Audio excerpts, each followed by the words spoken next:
हम बात करेंगे मल्टीप्लाई के ऊपर, मल्टीप्लाई बिजनेस। ओके, तो मल्टीप्लाई बिजनेस के ऊपर आज हम जिक्र करेंगे और बात करेंगे और चर्चा करेंगे। तो भाइयों, बिजनेस मल्टीप्लाई आखिर है क्या? बिजनेस मल्टीप्लाई ये है कि एक कहानी के माध्यम से, इस वीडियो को पहले तो आप सारे के सारे भाई एंड तक देखें तो ही आपको समझ में आएंगी सारी बातें। तो एक कहानी के माध्यम से मैं बिजनेस मल्टीप्लाई समझाने की कोशिश करूंगा आप सभी भाइयों को कि भाइयों, एक रामलाल हुआ करता था जो जलेबी बहुत ही बढ़िया बनाता था। ठीक है, जो जलेबी हम आप खाते हैं ना, वो जलेबी बहुत ही बेहतरीन और बहुत ही लाजवाब, बहुत ही टेस्टी बनाया करता था। और शहर शहर में उसका नाम था, कस्बे कस्बे में उसका नाम था कि रामलाल जलेबी वाले के पास हम जलेबी खाकर आएंगे। लेकिन काफी ज्यादा भीड़ इकट्ठा होने लग गया, काफी ज्यादा इनकम होने लग गया। ठीक है, और वो स्वाद के कारण जो है रामलाल, वो रामलाल खुद ही अपने हाथ से बनाता था। और धीरे धीरे उसकी उम्र ढलते गई और वो अपने हाथ से बनाता गया और अपने काम को अंजाम देता गया और ज्यादा से ज्यादा इनकम कमाता रहा। लेकिन जस्ट कुछ दिनों के बाद उसके साइड में एक और नई शॉप खुलती है जिसका नाम होता है श्यामलाल। ठीक है, और वो श्यामलाल क्या करता है, वो जलेबी की दुकान वो भी डालता है उसके बराबर में। ठीक है, लेकिन रामलाल और श्यामलाल में फर्क क्या रहता है? फर्क ये रहता है कि जो रामलाल था वो अपने हाथ से बनाया करता था और काफी ज्यादा पॉपुलर था उस एरिया में, काफी दूर दूर से लोग उसके पास आया करते थे खाने के लिए।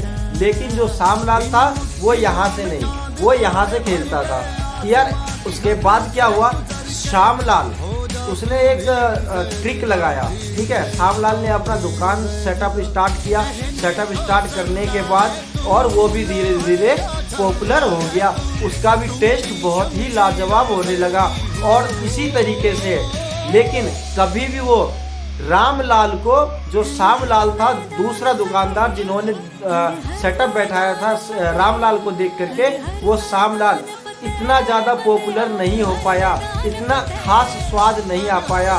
ठीक है, लेकिन अगर मैं तुलना करूं तो अगर रामलाल 1 लाख रुपए की गल्ला थी उसकी दुकान की, 1 लाख रुपए की, तो कहीं न कहीं इसका गल्ला था 60,000 रुपए का।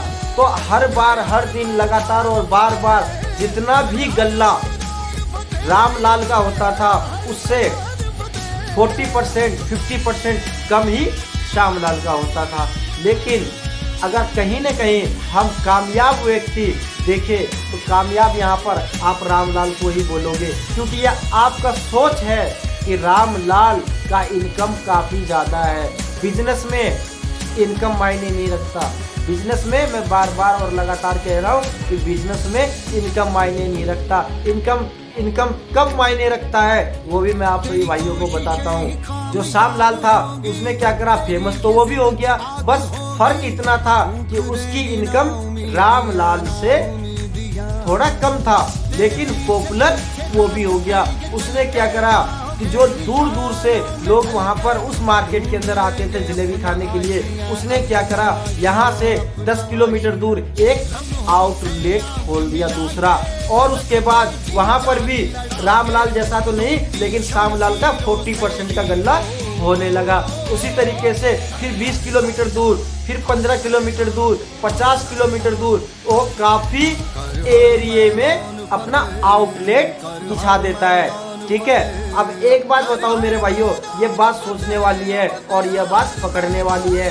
आप यदि नहीं पकड़े तो वो आपकी मूर्खता है। मायने ये नहीं रखता मेरे भाई कि आप करते क्या हो। जलेबी बेचते हो, पाव भाजी बेचते हो, चाय बेचते हो, बर्गर बेचते हो, चाउमीन बेचते हो, पिज्जा बेचते हो, क्या बेचते हो, मायने ये नहीं रखता। मायने ये रखता है कि आप उस बिजनेस को डेवलप कैसे कर रहे हो। कोई भी काम छोटा नहीं होता दोस्त। वो शाहरुख खान की फिल्म देखी होगी आप लोगों ने, धंधे से बड़ा कोई धंधा नहीं होता है ना, ऐसा कुछ डायलॉग है उसमें। तो मैं यही कहूंगा कि भाइयों, कोई भी काम छोटा नहीं होता। एक चाय बेचने वाला व्यक्ति, जिसका नाम मैं लूंगा भाई का MBA चाय वाला, MBA चाय वाला नाम काफी पॉपुलर हो चुका है। क्या ऐसे ही पॉपुलर हो चुका है? उसने हर एक जगह, हर एरिया में, यहाँ ही नहीं, इंडिया ही नहीं, आउट ऑफ कंट्री में भी अपना एक आउटलेट खोला है। और अब तो कई आउटलेट खुल गए उसके, चाहे वो इंडिया हो चाहे वो आउट ऑफ कंट्री हो। तो दोस्तों कहीं न कहीं अगर हम इस शब्द को यूज करें तो इसे हम मल्टीप्लाई कह सकते हैं, अपने बिजनेस को मल्टीप्लाई। आपने देखा होगा कि कई साइट्स देखे होंगे, कंस्ट्रक्शन साइट देखे होंगे, एक मजदूर आदमी, लेबर आदमी और एक मिस्त्री आदमी, ठीक है, कई उनके पास एक टीम होती है, ठीक है, और जब वो टीम कमाती है ना अपने लिए 500 रुपए, लेकिन वो जो ठेकेदार होता है वो यही कहता है कि नहीं दोस्त, मुझे सिर्फ 100 रुपए दे। अब एक बात बताओ, 100 रुपए कमाने वाला अमीर या फिर 500 रुपए की दिहाड़ी कमाने वाला अमीर? हम यही सोचेंगे या 500 रुपए कमाने वाला नहीं, नोट माय डियर फ्रेंड्स, 500 रुपए कमाने वाला व्यक्ति अमीर नहीं है।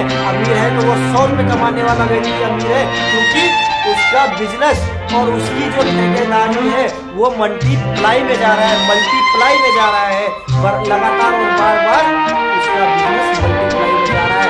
यदि एक व्यक्ति खुद काम करके 500 रुपए कमा रहा है और एक ठेकेदार 100 रुपए व्यक्ति पे कमा रहा है और उसने 500 पर रख रखे हैं, तो आप मल्टीप्लाई कर लो, 100 इंटू मल्टीप्लाई। अगर वो 500 रुपए कमा रहा है तो वो 5000 रुपए कमा रहा है मल्टीप्लाई से। तो कहीं ना कहीं मैं आप सभी भाइयों से यही कहूंगा कि भाई आप क्या करते हो, दुनिया में हर काम चलता है, हर काम चलने वाला है। बर्गर हर कोई खाता है, पिज्जा हर कोई खाता है, चाय हर कोई पीता है, समोसा हर कोई खाता है, जलेबी हर कोई खाता है, ठीक है, वेज नॉन वेज हर कोई खाता है। चलाने का, आपके सेटअप को चलाने का तरीका और नजरिया अलग होना चाहिए। धंधा कोई छोटा नहीं होता, धंधा हर वो धंधा बड़ा होता है, लेकिन बड़ा कब होगा जब आप उसे मल्टीप्लाई करोगे। मैं यही आशा करूंगा आप सभी भाई से, आप जिस किसी फील्ड में हो, आप जिस किसी का भी दुकान कर रखे हो, आप जो कोई काम करते हो, आप उसे मल्टीप्लाई करें। डेफिनेटली ये मेरा वादा है आप सभी भाइयों से, डेफिनेटली आपका बिजनेस काम